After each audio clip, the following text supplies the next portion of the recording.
నమస్తే మన నేత కార్యక్రమానికి స్వాగతం. ఈరోజు మీ దగ్గరికి ఒక బుల్లెట్ని తీసుకొచ్చాను. బుల్లెట్ అంటే బుల్లెటే కాదు, మనిషిలో కూడా ఒక బుల్లెట్ ఉంటాడు. వారెవరో కాదు, మారేపల్లి సురేందర్ రెడ్డి. తనదైన శైలిలో నాయకత్వాన్ని వహిస్తూ ఒక వ్యక్తి గెలవడానికి కారణమయ్యారు. వారెవరు, అసలు వారి వెనకాల ఎవరున్నారు అనే విషయాల్ని మనం తెలుసుకునే ప్రయత్నం చేద్దాం. మహబూబ్నగర్ జిల్లా రాజకీయాలు ఎలా ఉండబోతున్నాయి భవిష్యత్తులో అన్ని విషయాలు ఎంఎస్ఆర్ ద్వారా తెలుసుకోబోతున్నాం. నమస్తే ఎంఎస్ఆర్ గారు. నమస్తే అండి. ఎట్లున్నారు? క్షేమం. మీరు? చాలా బాగున్నాను.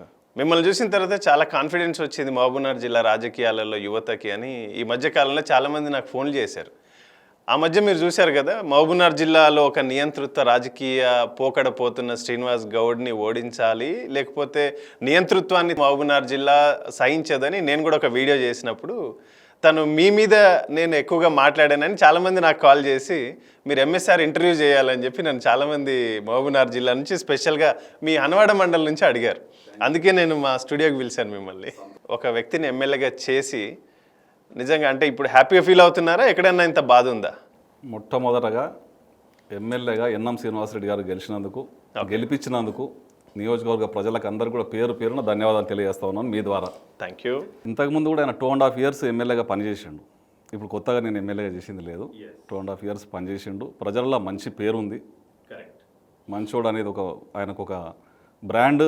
మంచోడు ఎన్ఎం శ్రీనివాసరెడ్డి అంటే చాలా మంచోడు, సాఫ్ట్ నేచర్ ఉన్నాడు. ఇంటెలెక్చువల్ కమ్యూనిటీలో మంచి పేరు సంపాదించిండు. నాన్ కరప్టెడ్ అని ఉంది. ఎస్. మాకు పాలమూరు ప్రజలను బయటికి తీసుకురావడానికి మాకు దొరికిన ఒక వజ్రం ఎన్ఎం శ్రీనివాసరెడ్డి. కాబట్టి మేము ఆనందపడుతున్నాం దాంట్లో. ఎందుకంటే చాలా భయంకరమైన పరిస్థితుల్లో అందరం ఏకం కావాలంటే అందరికీ సరైనోడు, అందరినీ మెప్పించేటోడు కావాలి. కాబట్టి అంటే నాకు ఒక కోణం ఉంటుంది, ఇంకో నాయకునికి ఇంకో కోణం ఉంటుంది. కానీ అందరూ కలిసి ఒక్కరిని ఎన్నుకునే దాంట్లో ఎన్ఎం శ్రీనివాసరెడ్డి గారు పేరు వచ్చేవరకల్లా అందరం తృప్తిగా ప్రేమగా ఆయనకు సపోర్ట్ చేయాల్సిన పరిస్థితి వచ్చింది. ఆయన అటువంటి నేచర్ ఉన్నాడు కాబట్టి. ఎందుకు యాక్చువల్గా మీరే ఉండే కదా అప్పుడు లాస్ట్ టైం మీరు టికెట్ ఎక్స్పెక్ట్ చేశారు, రాకపోయేసరికి ఇండిపెండెంట్గా పోటీ చేశారు. మీరు కాంగ్రెస్లో టికెట్ అడిగితే ఇవ్వకపోయేవారా? నేను కాంగ్రెస్లో నేను రాజకీయాలకు చాలా నుంచి కొద్దిగా స్తబ్దతగా ఉన్నా. నేను ప్రజలకు దగ్గరగా లేను, చాలా గ్యాప్ వచ్చింది. కానీ నిశ్చితంగా పాలమూరు రాజకీయాలను గమనిస్తూ ఉన్నా. ఆ అవకాశంలో నేనను ఇంకోరు నాకన్నా బెస్ట్ క్యాండిడేట్ నేను ఓపెన్గా చెప్పగలుగుతాను. ఎందుకంటే సాఫ్ట్ నేచర్ ఉన్నోడు. ఇప్పుడు ఈ పరిస్థితులకు అనుగుణంగా మాకందరికీ ఏకం కావడానికి మంచి నాయకుడు ఎన్ఎం శ్రీనివాసరెడ్డి గారు. మేము ఏకం కావాలి. ఒక పెద్ద శక్తిలాగా, ఒక నియంతలాగా, ఒక దుర్మార్గుడు ఎదిగిండు కదా, ఆయనను కొట్టాలనుకుంటే భగవంతుడు వేరే అవతారం ఎత్తి ఒక రాక్షసుని కొట్టినట్లుగా మేమందరం కలిస్తేనే కానీ ఆ బలం రాదు. ఎన్పి వెంకటేష్ గారు, ఆనంద్ గౌడ్ గారు, తర్వాత మీ ఎక్స్ డిసిసి ప్రెసిడెంట్, అంటే ఇంతమంది ఒక మంచి నిజంగా ఇండియన్ క్రికెట్ టీం లాగా కలిశారు. మీకు ఎన్పి వెంకటేష్ గారికి మంచి అవినాభావ సంబంధం, మంచి ఆత్మీయత ఉంటుంది అంటారు. ఏంటి కారణం? చాలా అనుబంధం.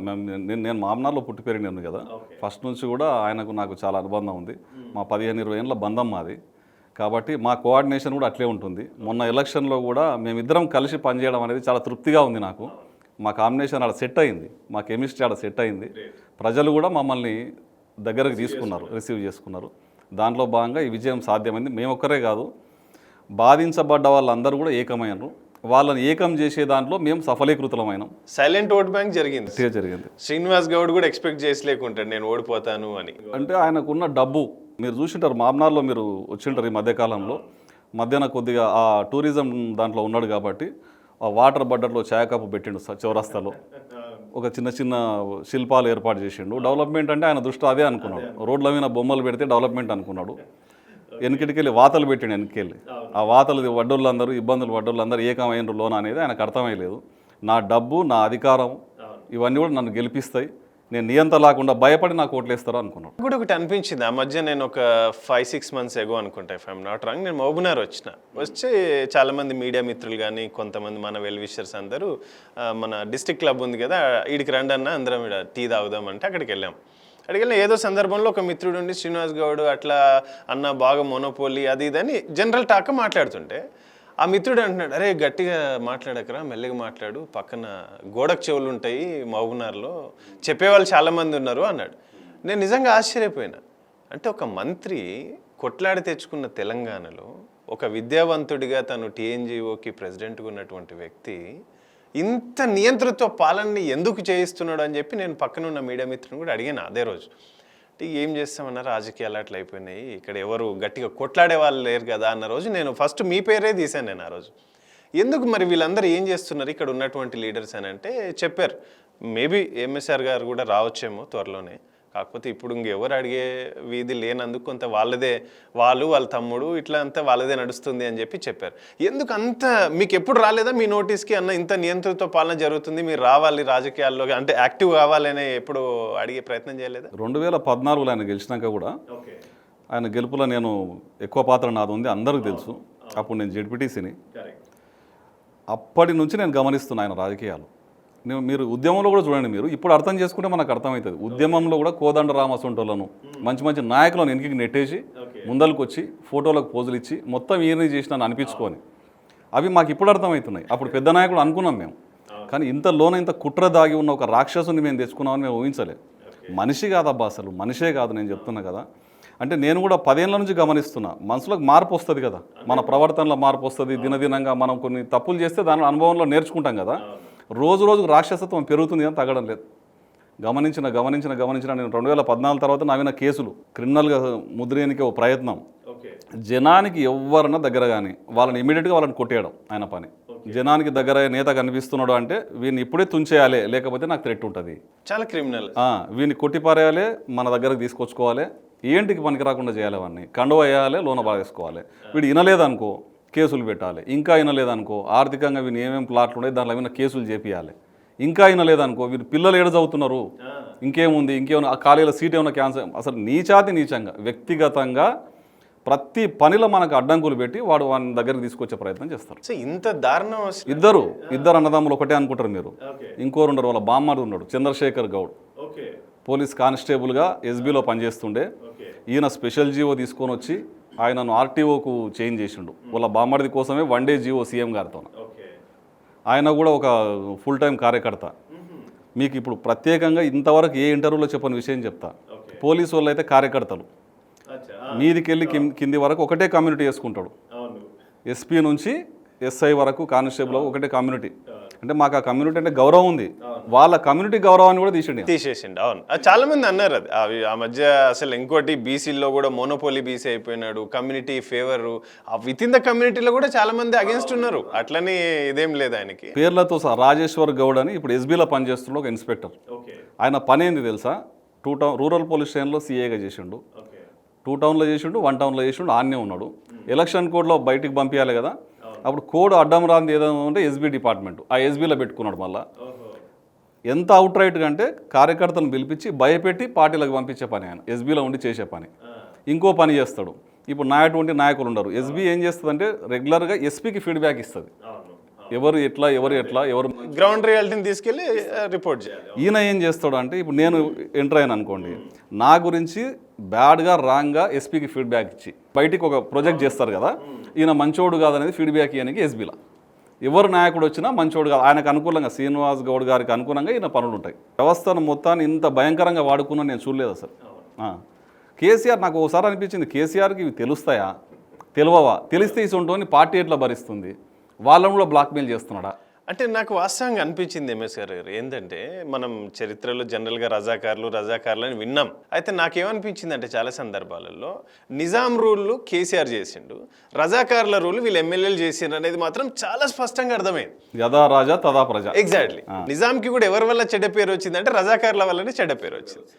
కేసీఆర్ కూడా ఇవాళ ఆయన నియంతృత్వ పోకడలు నిజాం తరహాలు ఆయన పరిపాలిస్తే కింద రజాకార్లలాగా ప్రతి ఎమ్మెల్యే, ఇప్పుడు మనం ఆర్మూర్ చూసినాము, సేమ్ కామారెడ్డి చూసినాము, మహబూబ్నగర్ చూసినాము, ఈవెన్ సూర్యాపేట చూసినాము. అంటే ఎక్కడెక్కడ మంత్రి హెడ్ క్వార్టర్ల ప్రతి చోట కూడా వీళ్ళు ఒక నియంతృత్వ పోకడ, ఒక రజాకార్ పరిపాలన చేసినట్టు మనకు చాలా స్పష్టంగా అనిపించింది. అందుకే ప్రజలు సైలెంట్ ఓటుతోనే వాళ్ళకు అప్రాప్రియేట్ రిజల్ట్ ఇచ్చినట్టుగా. మీకు ఇంకో విచిత్రం చెప్పాలా, మనిషికి దగ్గర ఉన్నాడు అంటే ఒక నాయకుడిని ఎప్పుడన్నా ఇంటికి భోజనానికి పిలుస్తాం.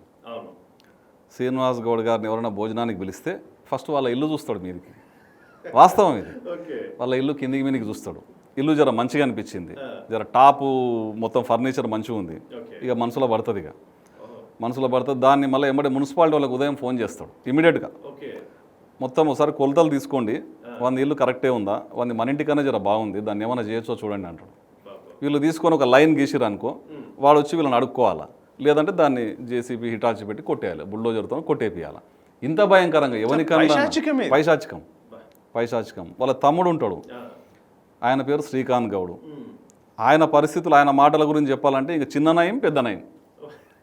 వాస్తవం చెప్తాను. వాళ్ళ తమ్ముడు ఏంటంటే ఎవరే కానీ వ్యాపారం చేసేటోళ్ళు ఒక 50 ఎకరాలు 100 ఎకరాలు రియల్ ఎస్టేట్ వాళ్ళకు తాతకు తగ్గట్లుగా వాళ్ళంత పెద్దోళ్ళు కాబట్టి అని అనుకుంటారు కదా. 50 గజాల ప్లాట్ కూడా వదిలిపెట్టాడు వాళ్ళ తమ్ముడు. నీవు ఒక 100 గజాల ప్లాట్ మీద ఉంటే కూడా వాళ్ళ తమ్మునికి శ్రీకాంత్కు ట్యాక్స్ పోవాల్సిందే. దాని వాల్యూని బట్టి ట్యాక్స్ పోవాలి. ఒక వెంచర్ చేస్తుంటే 20-30% వాళ్ళ పేరున ఫ్రీగా పెట్టాలి, లేదు అంటే అది డిస్ప్యూట్లోకి వెళ్ళిపోతుంది. ఒక విచిత్రమైన సంఘటన, మా విలేజ్ చేగుంట, మాది తిమ్మాజిపేట మండలం, మా ఓన్ విలేజు. మా విలేజ్కి సంబంధించిన ఆయన ఒక 100 ఫ్లాట్లతో ఒక మంచి కన్స్ట్రక్షన్ బిల్డింగ్ చేస్తున్నాడు మహబూబ్నగర్లో. మర్లు ప్రాంతం, ఆయన పెద్ద బిల్డర్. ఆయన బెంగళూరులో సెటిల్ అయిన ఆయన, పోలీస్ కన్స్ట్రక్షన్స్ అని పెద్ద బిల్డరు. నావన్నీ లీగల్గా ఉన్నప్పుడు నేను ఎవరిని ఎందుకు కలిసి నేను ఎవరిని ఎందుకు మాట్లాడాలనే ఉద్దేశంతో ఆయన స్టార్ట్ చేశాను కదా. కొంతమంది అక్యురేట్ బిజినెస్ మ్యాన్స్ ఉంటారు, వాళ్ళు టాప్ బిజినెస్ మ్యాన్. ఆయన యూఎస్ రిటర్న్స్ చాలా తెలివైనోడు. బ్యూటిఫుల్గా ఒక కొత్త కాన్సెప్ట్తో స్టార్ట్ చేసి బిల్డింగ్ మిడిల్లో ఉన్నప్పుడు ఇంత పెద్ద బిల్డింగ్ మనకు తెలియకుండా ఆడవుతుంది. ఒక డౌటు, ఎంక్వైరీ చేయడం. ఈయనకు ఒక అడ్వకేటు. ఎట్లా ఉంటుందంటే, మనం రావు గోపాలరావు సినిమాలు చూస్తుంటే ఐడియా ఉందా మీకు? ఊళ్ళల్లో రావు గోపాలరావు సర్పంచ్ ఉన్నప్పుడు నియంతలాగా పనిచేస్తుండే కదా. ఒక వకీలు పక్కన ఉంటాడు, ఒక పోలీస్ అధికారి, ఒక ఈయన సర్పంచ్ నాయకుడు. సేమ్ ఐడియాస్ ఇస్తుంటారు, సేమ్ బ్యాచ్. ఈయనకు ప్రతాప్ కుమార్ గారు ఒక అడ్వకేటు. అంటే వీళ్ళని ఎట్లా ఇబ్బంది పెట్టాలనే దానికి ఆయన లీగల్ సజెషన్స్. విచిత్రం ఏంటంటే 1867లో అది గవర్నమెంట్ ల్యాండ్ అంట. ఎప్పుడు అది? 1867లో గవర్నమెంట్ ల్యాండ్ అని చెప్పి దాని మీద ఒక కేసు క్రియేట్ చేసి ఎంబడే కలెక్టర్ కూడా ప్రొసీడింగ్ ఇచ్చేస్తాడు. ఇది గవర్నమెంట్ ల్యాండ్, దీనిలో కన్స్ట్రక్షన్ వచ్చింది, మరి అంతకుముందు ఇచ్చిన పర్మిషన్స్ కూడా గవర్నమెంటే ఇచ్చింది కదా, అంతే కదా అని చెప్పి దాన్ని ఆపేపియాలి. మళ్ళీ వెళ్ళి ఈయన రిక్వెస్ట్ చేసుకుంటే, నీది ఏ ఊరు? చేగుంట. వాంది సురేందర్ రెడ్డి కానీ ఊరా అనేది? సురేందర్ రెడ్డి ఊరైతే కూడా ఒక కక్ష. ఇబ్బంది పెట్టి 3.5-4 కోట్లు అమౌంట్ తీసుకొని మళ్ళీ రిలీజ్ చేసి, ఒక బిజినెస్ మ్యాను, ఒక మంచి కాన్సెప్ట్తో వచ్చినోడు జీవితంలో మామూనాల్లో కన్స్ట్రక్షన్ చేయను అంటున్నాడు. ఎవరికి నష్టం అది? అంతే కదా. జిల్లాకు వచ్చే రెవెన్యూ పోతుంది, అభివృద్ధి ఆగిపోతుంది, ఎన్నో అవకాశాలు కోల్పోతారు. ఈయన అభివృద్ధి ప్రదాత అంటే రోడ్ల మీద బొమ్మలు పెట్టేదా? కొన్ని 100,000 మంది కార్మికులకు వీళ్ళు ఉపాధి ఇస్తుంటే ఆపేసేదా? ఇటువంటి దుర్మార్గుడు, ఇటువంటి నీచుడు 2014 నుంచి 10 ఏళ్ళు పాలమూరు ప్రజలు నరకం చూసిండ్రు, నరకం. నేను అన్ని గమనిస్తున్నాను. అనుకున్నాడు ఎంఎస్ఆర్ ఇంకా రాడు, ఇంకా అయిపోయింది, కేసులు పెట్టినాం, రకరకాల ఇబ్బందులు పెట్టినాం, ఆర్థిక మూలాలను దెబ్బ కొట్టినా, భయపడ్డాడు, రాడు అని. అట్లుంటుందా లెక్క? అణచివేత ఎక్కడ కూడా. ఈరోజు అనుకుంటున్నాడు పొరపాటు చేసిన నేను అని. అంటే అప్పుడు కానీ ఇంత తెలివి ఉంటే నన్ను చంపేస్తుండే. వాస్తవం చెప్తాను, వాస్తవం చెప్తాను. ఇంత క్రిమినల్ అసలు అప్పుడు సురేందర్ రెడ్డి రిటర్న్ వస్తాడని తెలిసింటే ఎవరో రౌడీలతో నన్ను చంపిపించే ప్రయత్నం కూడా చేసేవాడు. చాలా మందిని చేసిండు కదా, మీరు చూసిండ్రు కదా, చాలా ఇష్యూస్ ఉన్నాయి, నరకం చూపించిండు కదా. నా ఉద్దేశం ఏంటి తెలుసా? శ్రీనివాస్ గౌడ్ నిన్ను 100 ఏళ్ళు, వాళ్ళ కుటుంబం 100 ఏళ్ళు హాయిగా ఉండాలి, వాళ్ళను ప్రజలు చీకొట్టేది మాత్రం వాళ్ళకి తెలవాలి. మా పంత అది. రాజకీయ సమాధి కావాలి, సమాజ బహిష్కరణ కావాలి, ప్రజలు తరిమి కొట్టాలి, ప్రజలు చీ అనాలి, వాళ్ళు బ్రతికే ఉండాలి, వాళ్ళు నిండు 100 ఏళ్ళు ఉండాలని కోరుకుంటున్నా. ఎందుకంటే వాళ్ళు చేసిన తప్పులు వాళ్ళకి అర్థం కావాలి. అంతే కదా, చూడాలి వాళ్ళు కూడా అసలు అవమానాలు. ఇంకో 30-40 ఏళ్ళ తర్వాత వాళ్ళలో మార్పు రావాలి. అరే మేము ఇన్ని పాపాలు చేసినామో వాళ్ళకి తెలియాలి మనిషిని. కానీ వాళ్ళు అట్లా కాదు, మనిషిని చంపడానికి కూడా వెనుకాడని నేచర్ ఉన్న వాళ్ళు. మా నేచర్ ఏమో రాజకీయ సమాధి వాళ్ళకు. ఇన్ని జరిగినాయి కదా కార్యక్రమాలు, మీరు కూడా గమనిస్తున్నారు, చూస్తున్నారు. ఈరోజు నేను చెప్తున్నా, మహబూబ్నగర్లో వాళ్ళ కుటుంబం మొత్తం చుట్టుకొని వేరే కాన్స్టిట్యున్సీకో వేరే జిల్లాకో వలస వెళ్ళేది మంచిది. వాళ్ళకి ఇది నాదో సలహా, జీవిత కాలంలో వార్డు మెంబర్ కూడా గెలవడు, పక్కా ఇది ఛాలెంజ్. వార్డు మెంబర్ కూడా. ఇంత గట్టి ఎందుకు చెప్తాను అనుకున్నావు? మొన్న పోలీస్ వ్యవస్థను పూర్తిగా వాడుకున్నాడు. పోలీస్ వ్యవస్థ ద్వారానే ఎన్నో పనులు చేయించుకున్నాడు. రెవెన్యూ వ్యవస్థను వాడుకున్నాడు. ఆర్పీలు అని చెప్పి గ్రామాలలో ఉంటారు, మహిళా సంఘాల గ్రూపులకు ఇన్ఛార్జీలు, వాళ్ళను వాడేసుకున్నాడు. డబ్బులు పంచడానికి కూడా ఉదయం బూతుల లైన్ నిలబడతారు కదా డబ్బులు ఇవ్వడానికి, కవర్లలో డబ్బులు పట్టుకొని బూతుల ఓట్లు లేనికి పోయిన వాళ్ళు కూడా వస్తున్నాడు. ఇక ఇంతకన్నా దుర్వినియోగం ఉంటుంది వ్యవస్థ. ఇన్ని రకాలుగా చేస్తే కూడా దాదాపుగా 80-90 కోట్లు పెడితే కూడా ఆయనకు వచ్చిన ఓట్లు అవి 20,000 ఓట్లతో శ్రీనివాసరెడ్డి గారు గెలిచారు. మా దగ్గర డబ్బులు లేవు, ఒక మంచి మనిషి అని మేము చెప్పుకోవాలి. ఈయన మీద ఉన్న పగను, ఈయన చేసిన పనులను ఎత్తి చూపాలి.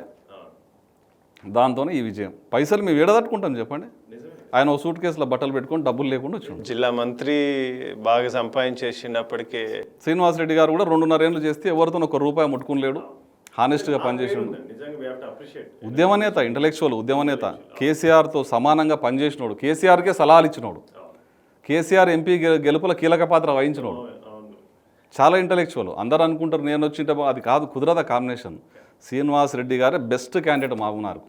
ఇంకా ముందర కూడా 10 ఏళ్ళు ఆయననే గెలిపించుకుంటాం. ఏ కోణం మిమ్మల్ని అన్వాడ మండల్లో శ్రీనివాస్ గౌడ్ మీద అంత పెద్ద ఎత్తున మీరు డైలాగు ఇప్పుడు ఇట్లా అట్లా అది ఎమోషనల్గా ఆ టైంకి అట్లా వచ్చింది వాస్తవానికి. కానీ ఒక 10 ఏళ్ళు మీరు నమ్మరు నేను ఎంత బాధపడ్డా అంటే, నేను 2014లో జెడ్పీటీసీగా నేను గెలిచిన తర్వాత ఎవరైనా జెడ్పీటీసీ ఉంటే కార్యక్రమాలకు పిలుస్తారు కదా, ఈయనతోనే డిఫర్ అయినాక. డిఫర్ అయింది కూడా దేనికోసం అంటే చిన్న చిన్న ఇష్యూస్లల్లో మన పార్టీ గెలిచింది కదా, మన పార్టీని ఎంపీపీ చేద్దాం, నేనే నిలబెట్టిన ఎంపీటీసీలను, మనకు మెజార్టీ ఉంది కదా అంటే నేను ఎంపీపీ చేసుకుంటే నా మనిషి అయిపోతాడని పక్క పార్టీని తీసుకొచ్చి వాడిని ఎంపీపీ చేసాం. ఎక్కడ తిరిగి క్రేజ్ తగ్గియాలి, ప్రజలలో మనకున్న నమ్మకాన్ని పోగొట్టాలని, లీడర్షిప్ వీక్ చేయాలి, క్రేజ్ తగ్గియాలి. ఇంకోటి నాకున్న పెద్ద బలం పోలీస్ వ్యవస్థ, అంటే మంచి సంబంధాలు. నాకు 2014 బిఫోర్ కూడా ఒక చిన్న కేసు సెటిల్మెంట్లు అవి నాకు జీవితంలో లేవు. కానీ నేను president medal winner, gallantry president medal అంటారు. ఓకే, చాలా తక్కువ మందికి వస్తుంది అది. ఓకే, ఏ కారణంతో మీకు అవార్డు? మొత్తం ఎస్ఐబిలో పనిచేశాను, స్పెషల్ ఇంటెలిజెన్స్ బ్రాంచ్ అంటారు. యాంటీ నక్సల్స్ స్క్వాడ్లో పనిచేశాను, ఫైరింగ్స్లో ఎన్కౌంటర్స్ పార్టిసిపేట్ చేశాను. ఇప్పుడు ఆన్ ది కెమెరా చెప్తున్నాం, ఇప్పుడు నక్సలిజం లేదు కాబట్టి అప్పుడు చెప్పేటోళ్ళం కాదు, అప్పుడు కన్సీల్ అయ్యి పనిచేసుకునేటోళ్ళం. దాంట్లో నాకు రాష్ట్రపతి శౌర్య పథకం వచ్చింది. బ్రహ్మాండమైన ఆప్షన్స్ ఉంటాయి దానికి, flight, train, first AC free ఉంటుంది, 1+1 companion, any time life long. అంత పెద్ద అవార్డు గ్రహీతను ఒక క్రిమినల్ ముద్ర వేయడానికి ప్రయత్నం చేసి మాజీ మంత్రి గారికి మనం బాధ అనిపిస్తుంది కదా. బాధ కాదు, అప్పుడు ఎట్లా ఉండే సిచ్యువేషన్ అంటే ఆర్థికంగా పూర్తిగా నష్టం చేసిండు, సర్వనాశనం చేసిండు. నాది ఒక 400-500 గజాల ప్లాట్ ఉండే, ముక్కు ముఖం తిరణలతో దాని మీద కేసు వేపిస్తాడు, దాన్ని పూర్తి ఏంటికి పనికి రాకుండా చేస్తాడు, మనకు తెలియకుండా దాని మీద కన్స్ట్రక్షన్ చేపిస్తాడు, మనం అడగడానికి పోతే మన మీద కేసు చేపిస్తాడు. నాదొక్కటే కాదు, ఇంటికో కథ వెళ్తుంది అట్లా, ఇంటికో కథ, గల్లీకో కథ, మనిషికో కథ. మా మామనార్ని ఇట్లా కదిలిస్తే ఎవరన్నా అక్కున చేర్చుకుంటూ ఉంటే గట్టిగా ఏడుస్తుంది, మా అమ్మనారు అంతే ఏడుస్తుంది. అన్ని బాధలు ఉన్నాయి దానికి. ఎంత హ్యాపీగా ఉన్నారు తెలుసా. ఇప్పుడు ఎవరిని కదిలిచ్చినా ఒక 100 కోట్లు సంపాదించిన మనిషి సడన్గా, లేదంటే మనం ఇంట్లో ఒక 20-30 ఏళ్ళ తర్వాత కొడుకు పుడితే ఆనందం ఉంటుంది చూసినావా, అటువంటి ఆనందం మహబూబ్నగర్ ప్రజలకు మొత్తం కలిగింది. వాస్తవంగా ఇప్పుడు ఒక మహబూబ్నగర్ అంటున్నారు కదా, నేను మామూలుగా ఆర్మూర్ కానీ మనకు వరంగల్ కానీ ఇంచుమించు మొన్న కరీంనగర్ ఇటంతా తిరిగినాం కదా, యావత్ తెలంగాణ స్వేచ్ఛ వాయులు పిలుస్తున్న ఒక ఎందుకో తెలియదు, ఒక స్వాతంత్రం వచ్చినట్టు. తెలంగాణ వస్తే ఎంత హ్యాపీ ఫీల్ అయినారు ఆ రోజు, మరొకసారి ఇలా తెలంగాణ వచ్చినంత హ్యాపీ ఫీల్ అవుతున్నారు. జైలు గోడలు బద్దలు కొట్టుకున్నారు, బద్దలు కొట్టినట్టు. అందులో ముఖ్యమంత్రి గారు ఆయన ప్రమాణ స్వీకారం చేయగానే అది బారికేడ్లు తీసే బద్దలు కొట్టించండు కదా, బద్దలు కొట్టియడం. అంటే ఓ రకంగా అంటే ప్రజాస్వామ్య వ్యవస్థ ఎప్పుడు కూడా ప్రజలకు అందుబాటులో ఉండాలి, ప్రజల చేత ఎన్నుకోబడినటువంటి నాయకుడు భరోసానిస్తూ ముందడుగు వేయాలి తప్ప ఎప్పుడు కూడా కక్షపూరిత రాజకీయాలు చేస్తే కనుమరుగవటం మాత్రం నియంత పాలన, నిర్బంధ పాలన. అసలు కేసీఆర్ది నియంత పాలన ఒకటైతే, కేసీఆర్ రాజ్యంలో కాలాపానిలాగా మా మహబూబ్నగర్ కాన్స్టిట్యూన్సీ ఇంకో కథ. కేసీఆర్దే నియంత పాలన, అదొక రాజ్యం. దాంట్లో ఇంకో కరడుగట్టిన తీవ్రవాది లాంటి వాడు ఈ శ్రీనివాస్ గౌడ్. ఇదొక ఆయన సపరేట్ రాజ్యం చేసుకున్నాడు ఆయన. అంటే నేను ఒకప్పుడు కేటీఆర్ దగ్గరికి వెళ్ళి కలిసి చెప్పిన నేను విషయాలు, నేను అప్పుడు టీఆర్ఎస్ పార్టీలో ఉన్నా, ఎవ్వరు పట్టించుకునే అంతే, వాళ్ళు కూడా ఫ్రీ హ్యాండ్, వాళ్ళు ఏం చేస్తే అదే అన్నట్టు ఉన్నారు. నీవు ఏమన్నా చేసుకో, నీ కాన్స్టిట్యూన్సీలో నీవే రాజు, నువ్వు సంపుతావా, తొక్కుతావా, నరుకుతావా అన్నట్లు వదిలేసిండ్రు. ఎందుకంటే వాళ్ళ గుణం అట్లే ఉంది కదా. అంతే కదా, యథారాజా తదాప్రాజా అంటే ఈడ నియంత, ఈడ పెద్ద నియంత్రణ తయారు చేసింది. కరెక్ట్. 2015లో ఏప్రిల్ 1 నేను హైదరాబాద్కి వచ్చింది. చిన్న సంఘటన అది. రాత్రి అలజడులు, రాత్రి తెలియకుండా 3-4 కేసులు, విపరీతంగా ఎందుకు కేసులు అవుతున్నాయో తెలియదు. నేను సెక్రటరియట్లో ఉన్న కెమెరాల కింద ఒక ఆడ మనిషిని చేయబట్టి గుంజినాను కేసు, ఆమె ఎవరో నాకు తెలియదు. 3-4 కేసులు పటా కేసులు చేసి భయభ్రాంతులకు గురి చేసి, ఆర్థికంగా నేను ఒక 10 మంది కార్యకర్తలు నా దగ్గరకు వచ్చారు అనుకో, వాళ్ళు ఎవరెవరు వచ్చారో వాళ్ళ లిస్టు తీసుకోవడం, వాళ్ళ మీద కేసులు. ఒక వ్యక్తితో నేను నీతో రెగ్యులర్గా మాట్లాడుతున్నాను, నువ్వు నాకు సపోర్ట్ చేస్తున్నావు, నీ ఆర్థిక మూలాల దెబ్బ నువ్వు ఆయన దగ్గరికి పోతే నీ మీద కూడా కేసులు అవుతాయి, నీ చిట్టా ఇది, భయపెట్టేయడం, ఎవరిని సపోర్ట్ లేకుండా నన్ను ఒంటరిని చేసే ప్రయత్నం. అయినా కొంతమంది వచ్చే ప్రయత్నం చేశారు, నేను మీకు అండగా ఉంటామంటే వాళ్ళందరూ దెబ్బతింటారని. 2015 హైదరాబాద్ వచ్చిన, నన్ను ఏమనుకున్నాడంటే ఒక రోడ్డు మీద వదిలేసిన, ఒక కుక్కలాగా చేసిన అని ఆయన మనసుకు అనుకోవడం. పైశాచిక ఆనందం అంటారు కదా, అంత పైశాచిక ఆనందం. ఇప్పుడు అది డెఫినెట్ గా రిపర్కేషన్స్ నేచర్ ఇస్ దేర్ అంతే. ఎవరేమేం చేయకపోయినా ప్రకృతి అనేది ఒకటి ఉంటది కదా. వచ్చి కూర్చొని ఒక వేల జనం మధ్యలో, వందల జనం మధ్యలో ప్రేమను పొందుతున్న నేను సడన్ గా వచ్చి ఒక ఇంట్లో కూర్చొని రెంట్కు కుదబెట్టుకొని ఇంట్లో ఉంటే ఒక్కసారి చీకటి ప్రపంచం ఎట్లా కనిపిస్తుంది చెప్పండి. చాలా బాధ అనిపిస్తుంది. మనకున్న ఒక ఆత్మగౌరవానికి ఒకరిని పోయి 10 రూపాయలు అడగలేము, ఆ కష్టాలు ఎదుర్కోలేము. మళ్ళీ దానికి తోడు వారానికి ఒకసారి కేసుకోవాలి, నెలకు ఒకసారి కేసుకోవాలి. ఇటువంటి పరిస్థితులను ఎదుర్కొన్నప్పుడు నిజంగా మనుషులే అయితే వేరే కుటుంబంలో భార్య పిల్లలు ఉంటారని తెలియదా? ఇంత భయంకరంగా వేధిస్తారా? అవి తలుచుకుంటే ఇప్పటికి కూడా నాకు మూర్ఖత్వం ఇది. అంటే ఇంకోటి నేను ఒక ఇంటర్వ్యూలో చూశాను మీ ఇదే, ఇంటికి వచ్చి అమ్మ నాకు సురేందర్ తమ్ముడు లాంటి వాడు, నేను ఫర్దర్గా కూడా పొలిటికల్ కెరీర్ నా బాధ్యత అని అమ్మ కాళ్ళు మొక్కి ఆశీర్వాదం తీసుకున్నాడు. నాకు అది చాలా ఆశ్చర్యం అంటే ఇంత నమ్మక ద్రోహం ఉంటుంది అనిపించింది వాస్తవంగా. ఆయన అవసరం కోసం ఏదన్నా చేస్తాడు. ఆ టైం గడిచిందంటే, ఆ అవసరం తీరిందంటే మింగేస్తాడు. తమ్ముడు అని మీద చేసిండంటే సర్వనాశనం చేస్తాడని లెక్క. ఇప్పటికి కూడా చెప్తున్నా ఆయన అనుచరులకు, పక్కలున్నోళ్లకు, నమ్మొద్దు, అటువంటి విషసర్పాన్ని నమ్మొద్దు. వెనుకటికి చెప్పిన అది విషసర్పం, మనం పాలు పోసి పెంచితే మననే కాటేస్తుంది, దాన్ని సమాజానికి దూరంగా వదిలేయాలా అని చెప్పిన. ఈరోజు సమాజం దూరంగా వదిలేసింది అంతే కదా. దేవుడు, నేను చెప్తున్నా కదా, నా జీవితానికి పరిపూర్ణంగా ఈరోజు తృప్తి ఉంది నాకు. దేవుడు నా మొర, నా బాధ, నా కుటుంబం పడ్డ బాధ, నా పిల్లలను నేను తోలుకొని వచ్చిన బాధ దేవుడు ఆలకించిండు. ఎన్ఎం శ్రీనివాసరెడ్డి గారి రూపంలో ఈ విజయం ఇచ్చి, అందరూ అడుగుతున్నారు నీకేం పోస్ట్ వస్తుంది, నీవేం చేస్తావు, నీవేం పదవి తీసుకుంటావు అంటే, అతిపెద్ద పోస్ట్ నాకు వచ్చింది. సింహాసనం మీద కూర్చున్నట్లుంది నాకు. ఏ పోస్ట్ వద్దు నాకు. మహబూబ్నగర్ నియోజకవర్గ ప్రజలకు వచ్చిన ఆజాద్, ప్రజలకు స్వేచ్ఛనిప్పించారు మీరు. స్వాతంత్రం కదా. నేను కూడా మీకు హ్యాట్సాప్ చెప్తా ఉన్నాను యాక్చువల్గా. ఎందుకంటే అంటే నేను కూడా ఒక ఇంటెలిజెన్స్లో పనిచేసిన వ్యక్తిగా ఫారిన్లో నేను ఒక దాదాపు 7 years ఉండి, బికాజ్ ఆఫ్ స్టేట్ బైఫర్కేషన్ తర్వాత relocated back for good to make our state strengthen. అంటే అన్నింట్లో ఉద్యోగపరంగా, ఎకనామికల్గా ఏదో చేద్దామని వచ్చినాం. వీళ్ళ పరిపాలనలు, వీళ్ళ వ్యవహారాలు చూసిన తర్వాత అసలు తెలంగాణ ఇందుకోసం వచ్చింది అనిపించింది. మీ విషయం నేను చాలా దగ్గరగా విన్న తర్వాత, మీతో నేను 2-3 సార్లు ఇంటరాక్ట్ అయిన తర్వాత నిజంగా నాకు చాలా బాధ అనిపించింది. అంటే ఒక నాయకుడిగా ప్రజల్లో నుంచి ఎదుగుతున్నప్పుడు, అంటే మీరేదో wine mafia, mine mafia, sand mafia, లేకపోతే ఇంకేదో పెద్ద మాఫియా అంటే ఓకే, అరే మంచి పని అయింది పోయి సురేందర్ రెడ్డికి అనుకోవచ్చు. అరే మీరు ప్రజల్లో ఉన్నటువంటి వ్యక్తి, ప్రజల కోసం మీరు ప్రాణం ఇచ్చేటటువంటి వ్యక్తి. 100 రూపాయలు నాకు ఇన్కమ్ వస్తే నేను ప్రజలకు పెట్టేది 150 అవుతుండే, ఇంకో 50 మైనస్లకు పోతుండే. నేను ఈ విషయంలో మాత్రం శ్రీనివాస్ గౌడ్ గారు బిగ్ మిస్టేక్. ఆయన కెరీర్కి అది ఎండ్ కార్డ్ అంతే, లిటరల్గా ఎండ్ కార్డ్ అంతే. పొలిటికల్ కెరీర్ అవుట్ అని నరకం చూపించిండు కదా. అటువంటి ఆ పరిస్థితులు మళ్ళీ ఎవరికి రాకూడదు. మనం చూసాం చరిత్రలో రాజకీయాలు. చంద్రబాబు నాయుడు గారిని దగ్గరగా చూసినారు, రాజశేఖర రెడ్డి గారిని మీరు చూసినారు. ఆయన పరిపాలనలో శత్రువుని సైతం ఆయన ఆపదలు వస్తే ఆదుకునేటటువంటి నేచర్ నాయకుడికి ఉండాలి. కానీ ఇంకో ఎగ్జాంపుల్ మీకు, ఇప్పుడు మనము సరే కాంగ్రెస్ పార్టీ మనిషిని ఆయన ఏదైనా చేసిండు అనుకో, అప్పుడు నేను టీఆర్ఎస్లో ఉన్నా కదా, వాళ్ళ పార్టీ సపోర్ట్ చేసి, ఉద్యమం చేసి, ధర్నా చేసి కాపాడుకుంటుంది. నేను టీఆర్ఎస్ జెడ్పీటీసీని, నేను ఎవరి దగ్గరకు పోవాలా? ఈయన నన్ను నష్టపెడితే కేటీఆర్, కేసీఆర్, అంతే కదా. ఇంకా టీఆర్ఎస్ పార్టీ నాయకుడే టీఆర్ఎస్ పార్టీ జెడ్పీటీసీని దొక్కితే ఎవరు చెప్పాలి చెప్పండి? ఎంత విచిత్రంగా ఉంటుంది ఇదంటే. తన పిల్లలను తను మింగేసినట్టు నన్నే మింగేస్తుంటే, దేవుడా అని నమ్ముకొని నువ్వు నా అన్నవు తమ్ముడవు అని చెప్పి మేమిద్దరం అనుకొని నిన్ను గెలిపియాలి, నువ్వు మంత్రి కావాలి, నువ్వు పాలమూరుకు వెలుగువు, వేగు చుక్కవు అని చెప్పి ఇంత గట్టిగా నేను పనిచేసిన కదా. మా అమ్మకు 3500 మెజారిటీ వస్తే నీకు 100 ఓట్లు ఎక్కువ ఇప్పించిన చెప్పిన ముందే. ఆ రోజు నిజంగా మీ మండలి నుంచి వచ్చిన మెజారిటీ వీరు అప్పుడు ఎమ్మెల్యేకి గెలిచిర్రు. జితేందర్ రెడ్డి గారు ఎంపీ గెలిచిండ్రు, వీరు ఎమ్మెల్యేకి గెలిచిర్రు. ఆ రోజు మేము కౌంటింగ్ దగ్గర ఉన్నాం ఆ రోజు. ఓన్లీ బికాస్ ఆఫ్ మీ మండలి నుంచి వచ్చిన లీడ్ అది. మండలి ఎటువంటి మండలి అది? అన్వాడ మండలి గురించి మళ్ళొకసారి చెప్పుకోవాలి. నా సొంత మండలం కాదు, నేను అక్కడ పుట్టి పెరగలేదు. నాది వచ్చిన ఫామ్ హౌస్ ఉండే, నేను వాళ్ళకి చేసే సోషల్ సర్వీసెస్తో నాకు అట్రాక్ట్ అయింది. అంతే అయి మొట్టమొదటిసారి రెడ్డి జెడ్పీటీసీని గెలిపించారు. లోకల్ బాడీస్ ఎలక్షన్లు పుట్టినప్పటి నుంచి నేను ఫస్ట్ రెడ్డి నాడు. నాయకత్వం అంతే, మీ లీడర్షిప్ నచ్చింది వాళ్ళకి. ఎక్కడ కులమతాలు ఉండవు మండలం. ప్రేమ చూయిస్తే నువ్వు ప్రాణం ఇస్తుంది మండలం.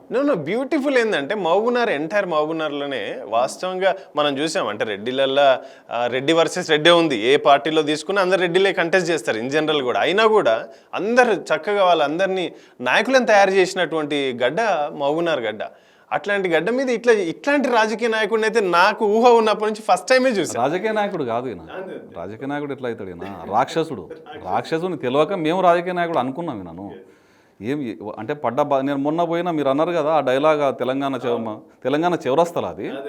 నేను అన్వాడాని ఎందుకన్నా అంటే అది రిప్రజెంట్ చేసే దాంట్లో ఎక్కువ మంది అన్వాడోళ్ళు ఉన్నారు కాబట్టి నాకు పాలమూరు టౌన్లో కూడా చాలా పరిచయాలు ఉన్నాయి. నేను పుట్టి పెరిగిందంతా మహబూబ్ నగర్. ప్రతి గల్లీ నన్ను గుర్తుపడుతుంది, నన్ను ఆశీర్వదిస్తుంది, నన్ను ప్రేమిస్తుంది.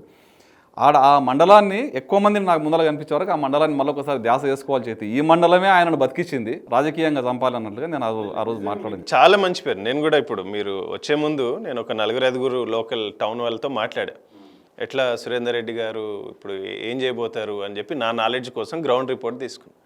అన్న వారు నిజంగా ఏం చేయకపోయినా వారికి ఈరోజు ఎమ్మెల్యే ఎంపీ కంటే ఎంత గౌరవం ఉంటుందో ఇంకా పర్సెంట్ ఎక్కువనే ఉంది. వారు ఏం చేయకున్నా ప్రజలకు అందుబాటులో ఉంటే చాలన్నా వారిని ఎప్పుడు కూడా ప్రజలు గుండెలో పెట్టుకుంటారు.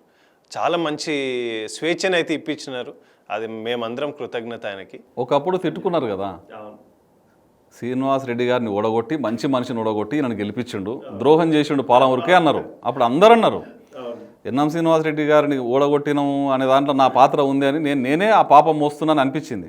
కానీ భగవంతుడు 10 ఏళ్ళకి నాకు అవకాశం ఇచ్చిండు. ఆయన రుణం తీర్చుకున్నా నేను అంతే. ఎన్ఎం శ్రీనివాస్ రెడ్డి గారి రుణం కూడా నేను తీర్చుకున్నా. ఆ రోజు ఆ పాపం పాలమూరికి అంటగట్టినాము. ఈరోజు నా పాత్ర దీంట్లో ఉంది. ఆయన ఎట్లయినా కానీ ఆయనకు చాలా మంచి పేరు ఉంది, పబ్లిక్లో ఒక రెవల్యూషన్ వచ్చింది, దాన్ని మనం కదిలియాలి. కదిలించే క్రమంలో నేను ఒక పాత్రధారుని. ఎప్పుడే కానీ నేనే అంత చేసినా అని అనుకోకూడదు. చాలామంది దీంట్లో కష్టపడ్డోళ్ళు, సర్వనాశనమైన వాళ్ళు, ఆనంద్ గౌడ్, అమరేందర్ కుటుంబం, ఎన్పి వెంకటేష్, రాజేందర్ రెడ్డి టీఎన్జిఓస్ అధ్యక్షుడు, ఇంకా చాలామంది చాలా కష్టాలు పడ్డోళ్ళు, ఇంకా కొంతమంది బాధితులు. ఇట్లా చెప్పుకుంటూ పోతే ముదిరాజ్ బిడ్డలు, గౌడ్ల బిడ్డలు, రెడ్డిల బిడ్డలు, ఎస్సీ ఎస్టీ బీసీ ఏ కులమతాలు అవసరం లేదా ఆయనకు తొక్కడానికి గౌడ్లను కూడా తొక్కుతాడు గట్టిగా. ఆనంద్ గౌడ్ ఆయనకు రైట్ హ్యాండ్గా ఉండి కష్టపడ్డాడు. నేను చూసా వారి ఇంటర్వ్యూ కూడా ఏదో చూసిన, ఆయన గౌడ సంఘం నుంచి ఆయనని సస్పెండ్ చేయించి ఏదో అన్ని రకరకాల ముందు కూడా ఒక అన్న అనుకొని కష్టపడ్డాడు, రైట్ హ్యాండ్ లాక్కున్నాడు, తొక్కి పారేసాడు. అమరేందర్ రాజు పాపం ఆయన పార్టీలకు పోయి మున్సిపల్ చైర్మన్ తీసుకుంటే మున్సిపల్ చైర్మన్ ఉన్నప్పుడే నానా హింసలు పెట్టిండు. ఒక్కరు కాదు బాధితులు. నేను అన్నీ గమనిస్తున్నా. ఒక పేపర్ పెట్టుకొని కూర్చున్న అవకాశం రావాలని మా వాళ్ళు ఒక 10-15 మంది నాతో కాంటాక్ట్ ఉండేటోళ్ళు, ఎక్కువ మందితో లేను నేను. అన్న మీరు వస్తారా అసలు అంటే 98% నేను పాలిటిక్స్ వదిలేసిన అని చెప్పేటోని. ఎందుకంటే ఆ మెసేజ్ బయటికి పోతే కూడా కొంతమందికి థ్రెట్ అవుతుంది. ఆ 2% నాకు ఎవరైతే దగ్గర ఉన్నారో పూర్తిగా నాతో షేర్ చేసుకుంటూ ఒకరిద్దరు ఉన్నారు, అవకాశం వస్తుంది, ఈ విషసర్పాన్ని తరిమి కొడతాం, దాంట్లో నేను పాత్రధారుని అయితే మీరు నన్ను నమ్మండి అని చెప్పేటండి. అదే దట్ ఈస్ వాట్ ఫెయిత్ ఉండాలి. ఆ ఫెయిత్ ఉంటే చాలు, ప్రజలు ఎప్పుడు కూడా ఆశీర్వదిస్తారు, డౌటే లేదు. సో ఇప్పుడు ఎంఎస్ఆర్ మరో సీనియర్ ఎంఎస్ఆర్ కాబోతారా కాంగ్రెస్ పార్టీలో? కరీంనగర్ నుంచి మనం చూసాం సీనియర్ ఎంఎస్ఆర్ కరీంనగర్లో ఒక వెలిగినటువంటి రాజకీయ నాయకుడు, ఉద్దండు. అట్లాగే మహబూబ్నగర్ జిల్లాలో కూడా ఎంఎస్ఆర్ ఆ స్థాయికి చేరుకోవచ్చా? ముఖ్యంగా ఇప్పుడు మా ఎమ్మెల్యే గారు ఉన్నారు ఎన్ఎం శ్రీనివాసరెడ్డి, చాలా ఇంటలెక్చువల్, పాలమూరును ప్రగతి పథంలో తీసుకుపోయే దాంట్లో చాలా తెలివైనోడు. ఆయనకు మేము తోడు ఉండాలని కోరిక ఉంది మాకు. ఉన్న ఎమ్మెల్యేలు అందరూ కూడా మనకు మిత్రులు. ఇప్పుడు కాంగ్రెస్ పార్టీ మొత్తం ప్రపంచం మొత్తం స్టేట్లా మనకు దాదాపు 10 సీట్లు, పార్లమెంట్ 12 సీట్లు, గవర్నమెంట్లో కీలక పాత్ర పోషించే శక్తి పాలమూరు జిల్లా ఇచ్చింది రేవంత్ రెడ్డి గారి జిల్లా. మన ముఖ్యమంత్రి, మన జిల్లా ముఖ్యమంత్రి ఏంది, తెలంగాణ రాష్ట్రానికి మన జిల్లా ముఖ్యమంత్రి 60-70 ఏళ్ళ తర్వాత సాకారమైంది. నా అదృష్టం ఏంటంటే రేవంత్ రెడ్డి గారి పార్టీ జైనింగ్లో నేను కూడా జెడ్పీటీసీ గారు రాజీనామా చేసినప్పుడు నాకు దుందుడుకు నేను కూడా కొద్దిగా స్పీడ్ ఎక్కువ. అప్పుడు పీసీసీ మన ఉత్తమ్ కుమార్ రెడ్డి గారు వచ్చిండ్రు, రేవంత్ రెడ్డి గారు కూర్చున్నారు, నేను రాజీనామా ప్రకటించిన, నాకు మైక్ ఇచ్చిండ్రు, ఈ తెలంగాణ రాష్ట్రానికి కాబోయే ముఖ్యమంత్రి రేవంత్ రెడ్డి గారు అని టక్కున అనకూడదు, నాకెందుకు అనిపించింది. అంతే కదా, కొన్ని మనకు తెలియకుండానే అంటాం కదా, అనిపించింది. టక్కున రేవంత్ రెడ్డి గారు వచ్చి నా చేయిట్లో పట్టుకున్నారు. పీసీసీ అధ్యక్షుడు పక్కనే ఉన్నాడు అప్పుడు ఉత్తమ్ కుమార్ రెడ్డి గారు. కానీ అది నేను అన్నది కాదు, భగవంతుడు అనిపించిండు. 6-7 ఏళ్ళ సమయంలో మొత్తం తెలంగాణ స్టేట్ను కొడితే సీఎం సీట్ కిందకి వచ్చి కూర్చున్నారు. ఎట్లా ఉంది మీకు రేవంత్ రెడ్డి గారికి సాన్నిధ్యం? వాళ్ళ కుటుంబంతో సహా నాకు నేను వాళ్ళకి అభిమానిని, అంత పెద్ద సాన్నిధ్యం అనే కదా అభిమాని. ఆయనతో నాకు అనుబంధం ఉంది. మామనార్ వచ్చినప్పుడు సురేందర్ రెడ్డి ఆ రోజు నా కోసం జెడ్పీటీసీకి రాజీనామా చేసిండని ఒక మాట నాకు గుండెలో దాచుకున్నా, చాలు నాకు అది చాలు. అందరూ అనుకుంటారు పదవులు ఏం లేదు పదవులల్లా. ఇప్పుడు నేను ఎంజాయ్ చేస్తున్నది నాకు పెద్ద పదవి, ఈ మజా చాలు, నాకు ఈ స్వాతంత్రం చాలు, ఈ పాలమూరు ప్రజల ఆనందం చాలు. ఒక ఫ్రీడమ్ ఫైటర్. ఇప్పుడు మీరు పదవులు మనం మెడకేసుకొని పెట్టుకొని ఆ గన్మెన్లను పెట్టుకొని ఆ ఏషాలు వేసుకొని అవసరం లేదు. ఫ్రీడమ్. ఏ ఇంటికి పోయినా మొన్ననే శ్రీనివాస్ గౌడ్ని ఓడగొట్టిన ఎంఎస్ఆర్ వచ్చిండు, దానిలో కీలక పాత్ర అంటే చాలా నాకు తృప్తి. పెద్ద పదవి కదా అది. ఏడపోయినా మంచి అన్నం పెడుతున్నారు, ఏడపోయినా కూర్చోబెడుతున్నారు, మాట్లాడుతున్నారు, ఆనందపడుతున్నారు. ఈ గెలుపులో ఇంకో కీలక పాత్ర మైనార్టీలది. మైనార్టీలు మొత్తం బీఆర్ఎస్కి వేసారు, కానీ మీ దగ్గర మాత్రం కొంత స్టేట్లో బీఆర్ఎస్కు ఎక్కువ శాతం పోయి ఉండొచ్చు, కానీ మా దగ్గర మైనార్టీ సోదరులు మాత్రం వన్ సైడ్ కాంగ్రెస్కి వేశారు. బ్రహ్మాండంగా వేసిండ్రు. ఎక్కడ పోయినా వాళ్ళ ముఖాలు చూసి తెలిసిపోతుంది అప్పుడే. ఆయన అనుకున్నాడు మైనార్టీలు కూడా నాకే ఉన్నారు అని. ఎవ్వరు లేరు ఆయనకు పడ్డ ఓట్లు ఏవైతే ఉన్నావో 60,000 పైచిలకు 75-80 కోట్ల పెట్టుబడితో కొంతమంది అమాయకులను అప్పటికప్పుడు మోసం చేసి తీసుకున్న ఓట్లు. వాళ్ళకు కూడా ఇష్టం లేకుండా అది. అంటే కొంతమందికి ఏం చెప్పిండు అంటే, మీరు ఓటు వేస్తుంటే కూడా నేను చూస్తా, కెమెరా నా ఇంటికి ఆల్రెడీ అటాచ్ ఉందని చెప్పిండట, భయపెట్టడానికి. అమాయకులు కదా, అరే ఇంత పెద్ద మంత్రి కదా, నేను ఓటేసేసి చూస్తాడేమో, ఇష్టం లేకుండా నొక్కిండ్రు. ఆ ఇష్టం లేకుండా నొక్కిన ఓట్లే ఇవి. సో ఒకవేళ నియోజకవర్గంలో ఎవరికైనా థ్యాంక్ యూ అబ్బా అని చెప్పాలి, థ్యాంక్ యూ మిత్రమా అని చెప్పాలి అని వస్తే ఎవరికి చెప్తారు ముందుగా? నియోజకవర్గం మొత్తానికి చెప్తా. ఇటువంటి విజయం ఇచ్చినందుకు పాదాభివందనం, థ్యాంక్ యూ కాదు. కష్టపడ్డ ప్రతి కార్యకర్తకు, సచ్చినా బతికినా సరే ఈయన ఓటమి చూడాలనుకున్న మా తోటి నాయకులకు, ముఖ్యంగా ఆనంద్ గౌడ్ గారు, ఎన్పి వెంకటేష్ గారు, వీళ్ళిద్దరు కూడా కీలక పాత్ర వహించారు. రాఘవేందర్ రాజు గారు ప్లస్ అమరేందర్ గారు, ఇక సీనియర్ కార్యకర్తలు కాంగ్రెస్ పార్టీని నమ్ముకొని ఉన్నోళ్ళు. టౌన్ ప్రెసిడెంట్ కార్ నుంచి, మైనార్టీ కార్ నుంచి ఒబేదుల్లా కొత్వాల్ గారు కానీ, టౌన్ ప్రెసిడెంట్ లక్ష్మణ్ యాదవ్ గారు కానీ, షిరాజ్ ఖాద్రి గారు కానీ, మిగతా టౌన్కు సంబంధించిన నాయకులు కానీ, కార్యకర్తలు కానీ అందరూ కూడా పార్టీని నమ్ముకొని అట్లే ఉన్నారు. ఉద్యోగస్తులు కూడా అవుట్ రైట్. నేను పరిశాన్ అయిపోయినాయి. మనం పోస్టల్ బ్యాలెట్ ఉంటుంది కదా, ఓపెన్ చేస్తే మొత్తం 95% మనకే ఉన్నాయి. చాలా బ్రహ్మాండమైన విజయం అది. అసలు రోజు సెలబ్రేషన్స్ లాగానే ఉంది. 3వ తేదీ వచ్చిన విజయం మా దగ్గర మహబూబ్ నగర్లో ప్రతి సంవత్సరం 3వ తేదీ స్వాతంత్రం సమరోత్సవాలు జరుపుకుంటాం. ఈయనకి ఇంకోటి కూడా సలహా శ్రీనివాస్ గౌడ్కు నేను ఈరోజు చెప్తున్నా, మీ టీవీ ఛానల్ ద్వారా, దయచేసి మహబూబ్నగర్ నియోజకవర్గంలో రాజకీయాలు చేయడం నువ్వు మానుకుంటే నీకే మంచిది. నీ యొక్క ఆరోగ్యానికి మంచిది, పాలమూరు ప్రజలకు మంచిది, నీ కుటుంబానికి మంచిది. ఎందుకంటే నీకు అసలు వార్డు మెంబర్ కూడా ఇంకేరు, నీ కుటుంబం మొత్తాన్ని బహిష్కరించిండ్రు. ఇక ఇప్పుడు కనిపించింది కదా, వ్యవస్థలను అన్నింటినీ నీవు కంట్రోల్లో పెట్టుకొని 100 కోట్లు ఖర్చు పెడితేనే నీకు ఓట్లు రాలేదు. ఇప్పుడు వ్యవస్థలు నీతో ఉండవు, వ్యవస్థలు కూడా దాంట్లో కూడా ఫ్రీడమ్ వచ్చింది. కాబట్టి వార్డు మెంబర్ కూడా నీ కుటుంబం ఎక్కడ గెలవదు. నెక్స్ట్ కార్యక్రమాలు ఎస్బీలో రాజేశ్వర్ గౌడ్ గారు ఉన్నారు సిఐగా, ఆయన చిట్టా మొత్తం రెడీ చేసినాం. వాస్తవం ఓపెన్గా చెప్తా ఉన్నాను నేను. 100%. ఎందుకు చెడు చేసిన వాళ్ళకి పనిష్మెంట్ ఉండాలి కదా. ప్రజలందరూ మా వాళ్ళని చెప్పిన, శ్రీనివాస్ గౌడ్ గారి కుటుంబం తప్ప అని చెప్పిన, ప్రజలను అమాయకులను చేసి సర్వనాశనం చేసినారు కాబట్టి వాళ్ళని అక్కున చేర్చుకుంటామని చెప్తున్నా. కానీ ఈ శక్తి ఇంత భయంకరంగా పనిచేయడానికి సహకరించిన పోలీస్ ఆఫీసర్లు, వాళ్ళని ఎట్లా వదిలిపెడతాం? వాళ్ళు ఇంకోటి, వాళ్ళ ఆస్తులు బీనామీ పిల్ల మీద చేసుకొని వాళ్ళు కూడా కోట్లకు పడిగెత్తి వాళ్ళ చిట్టా కూడా బయటకు తీస్తూ ఉన్నాం. ఎవరిని వదిలిపెట్టలేదు. మీరు ఇవన్నీ యాక్చువల్గా ఈ బాధితులు ఎవరైతే ఉన్నారో ముందుగా మీరు మా సజెషన్ కూడా ఏంటంటే వాళ్ళకి మీరు అండగా నిలబడాలని మేము కోరుతున్నాం. 100% ఎన్ఎం శ్రీనివాసరెడ్డి గారు కూడా ఇంతకుముందు ఎమ్మెల్యే కాదు, ఇప్పుడు ఈ దుర్మార్గులందరినీ ఎట్లా పనిష్ చేయాలో ఆయన రెడీగా, ఆయన కూడా ప్లానింగ్లో ఉన్నాడు. ఖచ్చితంగా పాలమూరును స్వేచ్ఛగా బతికేటట్లా మంచిగా కన్స్ట్రక్షన్లు కానీ, వ్యాపారాలు కానీ, ప్రతి ఒక్క అసోసియేషన్ హ్యాపీగా ఉండేటట్లుగా మన ఎన్ఎం శ్రీనివాసరెడ్డి గారి ఆధ్వర్యంలో మేమందరం గట్టిగా తోడుంటాం. Very nice person. నాకైతే తృప్తి ఉంది. నాకు ఏం అవసరం లేదు. నాకు ఈ పాలమూరు స్వేచ్ఛనే నాకు చాలు. ఏదే కానీ అర్హతను బట్టి అవకాశం వస్తుంది. మనకు భగవంతుడు అవకాశం ఇస్తే అర్హతను బట్టి వస్తుంది. రేపటి నాడు నిజంగానే సేవలు గుర్తించి ఫలాంది నీకు ఇవ్వాలని మేము అనుకుంటున్నామంటే వద్దనను, నాకు కావాలని కూడా అడగను. ఇప్పుడున్న తృప్తి చాలా అనిపిస్తుంది. సో ఏమన్నా రూట్ మ్యాప్ ఉందా జిల్లాని ఇట్లా ఈ రకంగా అభివృద్ధి చేయాలనో, లేకపోతే కొన్ని ఇండస్ట్రీస్ తేవాలనో, లేకపోతే సిఎస్ఆర్ ఫండ్స్ తీసుకొని అభివృద్ధి చేయాలనో, లేకపోతే ఉద్యోగాలు బాగా కల్పించాలనో, అయితే జనరల్గా ముఖ్యమంత్రి గారి నియోజకవర్గానికి కానీ జిల్లాకు కానీ సహజంగానే కొంత ఎక్కువ నిధులు వస్తుంటాయి. మనం చూసాం ఇప్పుడు సిరిసిల్లకు పోతే మీకు అది మరో పట్టణం లాగానే అనిపిస్తుంది, నియోజకవర్గం లాగా ఉండదు అది. సో అంటే వాళ్ళ నిధులన్నీ అటు తీసుకెళ్లారు సిఎస్ఆర్ ఫండ్స్. నారో మైండ్ అంటారు కదా, వాళ్ళ దగ్గర వాళ్ళు డెవలప్ చేసుకుంటే మరి రాష్ట్రాన్ని మొత్తం ఎవరు చేయాలో చెప్పండి. అట్లా రేవంత్ రెడ్డి గారు మొత్తం తెలంగాణ మొత్తాన్ని డెవలప్ చేస్తాడు. కానీ మా దగ్గర ఉన్న వనరులతోన చాలా అభివృద్ధి జరుగుతుంది. ఇప్పుడున్న 6 గ్యారంటీలు పెద్ద సవాలు. ఎందుకంటే మొత్తం ఖాళీ చేసి 4-5 లక్షల కోట్లు అప్పు చేసి వీళ్ళు ఏం చేయలేరు అన్నట్లుగా మన చేతికి ఇచ్చిపోయారు. మహబూబ్నగర్ జిల్లా వలసల జిల్లా అని మన అందరికి తెలుసు సహజంగానే. సో ఉద్యోగ కల్పనలో ఏమైనా ప్రణాళిక ఉందా మీ దగ్గర? మహబూబ్నగర్ జిల్లాలో ఇప్పుడు మాకున్న పుష్కలమైన 12 మంది ఎమ్మెల్యేలు, బంగారం లాంటి మా ఎమ్మెల్యే ఇంటెలెక్చువల్. ఇంతకుముందు మన దగ్గర ఉన్న ఫండ్స్ని తీసుకెళ్ళి వేరే కాన్స్టిట్యున్సీలు డెవలప్ అవుతున్నాయి అనేది ఒక ఆల్రెడీ టీఆర్ఎస్ మీద ఒక ఆరోపణ ఉంది కదా, ఆరోపణగా నిజమే అది. ఇప్పుడు మన దగ్గర ఉన్న ఇండస్ట్రీస్ కానీ, మన దగ్గర ఉన్న ఇథనాల్ ఫ్యాక్టరీ కానీ, సెజ్ కానీ, ఐటీ కారిడార్ కానీ, దీనికి సంబంధించిన రెవెన్యూ సిఎస్ఆర్ ఫండ్స్ ఏవైతే ఉన్నావో మన మామ్నార్ జిల్లా అభివృద్ధిలో యూజ్ అయ్యేటట్లుగా మా ఎమ్మెల్యే గారు మిగతా ఎమ్మెల్యేలు ఆల్రెడీ ప్రణాళికలు సిద్ధం చేస్తున్నారు. రాబో కాలంలో మీరు అటువంటి అభివృద్ధిని చూస్తారు. తీసుకురండి, మంచి ఫుడ్ ప్రాసెసింగ్ ఇండస్ట్రీస్ దండి, తర్వాత ఐటీ పార్క్స్ కట్టండి, డెవలప్ చేయాలి. ఎందుకంటే మహబూబ్నగర్ జిల్లాలో చాలామంది మేధావులు ఉన్నారు, మంచి నాయకులు ఉన్నారు. కాకపోతే సరైన వేదిక దొరకలేదు అనేది నా అభిప్రాయం బేసిక్గా. సో దాన్ని మీరు ఫుల్ఫిల్ చేస్తారని 100% ఇప్పుడు అది జరుగుతుంది. ఇప్పుడిప్పుడే జైలు గోడలు బద్దలు కొట్టుకొని బయటకు వచ్చినారు కాబట్టి అభివృద్ధి వైపు పయనిస్తారు. హ్యాపీగా సంతోషంతో కూడుకున్న అభివృద్ధి ఇది, నిర్బంధంతో కూడుకున్న అభివృద్ధి కాదు. అందరికీ ఒక గొంతుకు ఒక విడుదల వచ్చింది. ఇప్పుడు పత్రికలకు కానీ మీడియాకు కానీ ఇంతకుముందు ఒక కట్టడి, ఒక లైన్ గీసేటోళ్ళు కదా. ఎవరు ఏ టీవీలో చూపించారు చెప్పండి మా బాధలు గోసలు?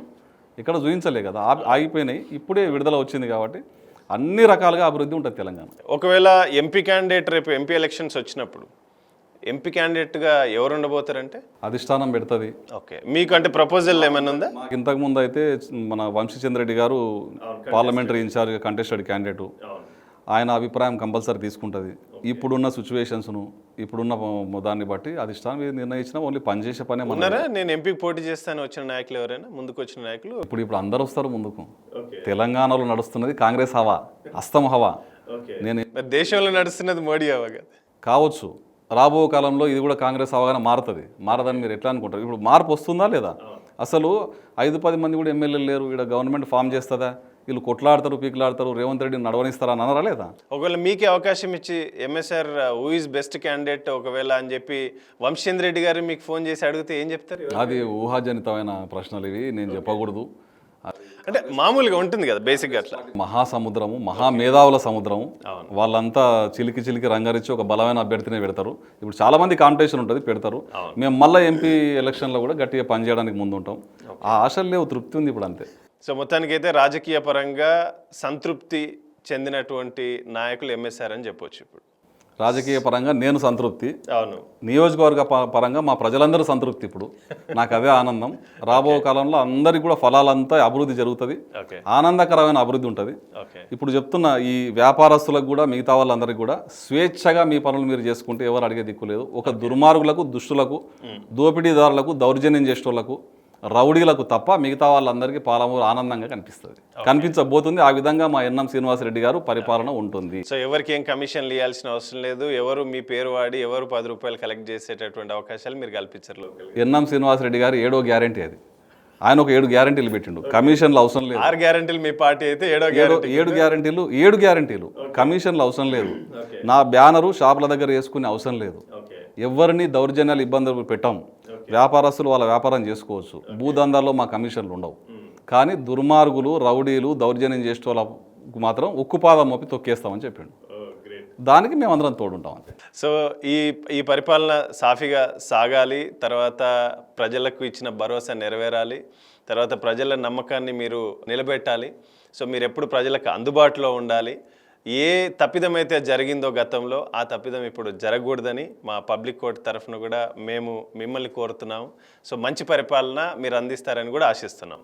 మీతో మాట్లాడడం కూడా చాలా ఆనందంగా ఉంది. చాలా రోజుల తర్వాత సంతోషంగా ఉంది. మహబూబ్నగర్లో తప్పిదాలు జరగవు ఇంకా నాకు తెలిసినంత వరకు. ఆనందమైన పరిపాలన ఉంటుంది. ఇంకో 10-15 ఏళ్ళు రేవంత్ రెడ్డి గారు సీఎంగా ఉంటారు. 100కు 100% తెలంగాణలో స్వేచ్ఛా వాతావరణంలో పరిపాలన సాగుతుంది. దానికి కూడా ప్రజల సహకారం కూడా ఉంటుంది. థ్యాంక్ యూ ఎంఎస్ఆర్ గారు, ఇంత సమయం ఇచ్చినందుకు పబ్లిక్ కోర్ట్ న్యూస్కి మా ప్రేక్షకుల ద్వారా కూడా మీకు ప్రత్యేక అభినందనలు. సో మంచి కెరీర్ ఉండాలి, పొలిటికల్గా మంచి సేవలు అందించాలని కోరుతూ ధన్యవాదాలు. మీకు కూడా థ్యాంక్ యూ, ధన్యవాదాలు.